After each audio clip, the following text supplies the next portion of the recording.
सिख होते हैं। तो इनके कबाइल, मज़ाहब, बदुबाश समझने के लिए ऐसे ही है जैसे आप इंसानों को समझें।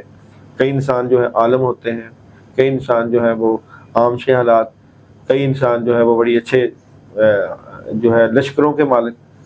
तो ये चीज़ें समझने के लिए थोड़ा सा इंसानों को समझेंगे तो जिन्नात की सही समझ आ जाती है। 18 साल से आप इनके साथ आंख मचोली खेल रहे हैं, इनके साथ मुलाकातें कर रहे हैं। ये ख्याल कैसे आया? ये कितना सहल है? और जब आपका इनके साथ टाकरा होता है तो वो मोहब्बत की मुलाकात होती है या वो दोनों तरफ एग्रेशन या पावर होती है? देखो, ये एक तो मुझे बचपन से शौक था ना रूहानी अलूम का, रूहानियत का शौक था। कुछ जिन्नात का शौक तो बस इतना ही होता है कि देखने की हद तक कि कैसे होते हैं या मख्फी अलूम कैसे हैं, रूहानी मखलूक कैसी होती है, देखने की हद तक तो होता है।